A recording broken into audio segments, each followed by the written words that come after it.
खाली है हर गिलास कोई भरा नहीं, और शुक्र है मुझे देखकर कोई डरा नहीं। भाई साहब, जनरली इंसान चेहरे और नाम से पहचाने जाते हैं जी। मैं विश्व में पहला ऐसा व्यक्ति हूं जो केवल अपने दांतों से पहचाना जाता है। क्योंकि अंधेरे में केवल यही चमकते हैं। चलिए यहीं से शुरुआत करता हूं कि एक बार बिना कुछ लिखे हम मंच पर जाकर चीखे कि मैं भ्रष्टाचार मिटा दूंगा, इन घूसखोरों को धूल चटा दूंगा, मैं करूंगा सही और गलत में पूरी ईमानदारी से भेद, और तब तक चैन से नहीं बैठूंगा जब तक नहीं कर दूं इस काले धन को सफेद। अच्छा, बहुत अच्छे। तभी पब्लिक में से एक खड़ा होकर बोला, भाई साहब रुकावट के लिए खेद, आपके कथन में ये भेद, इस काले धन का जो करना हो करना बाद में, पहले अपने आप को कर लो सफेद। बहुत अच्छे संजय। मंच से काफी बड़े बड़े कवि बैठे हैं, मेरा सौभाग्य के इस मंच पर आके इनके सामने कविता पाठ कर रहा हूं।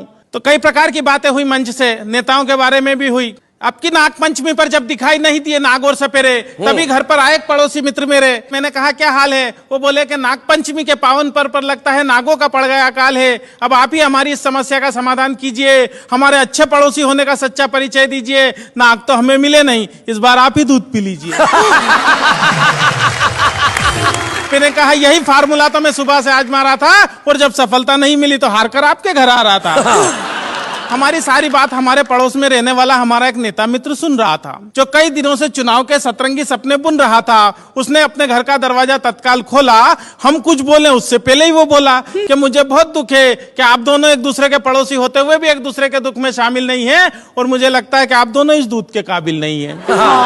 अब तक आपकी हर समस्या का समाधान हम ही ने किए हैं, और सब जानते हैं कि हम तो आपकी सेवा के लिए ही जिए हैं। आपकी इस समस्या का समाधान भी हम ही करेंगे, और आप घबराइए मत, आपके नाग देवता का दूध हम पिएंगे। अच्छा,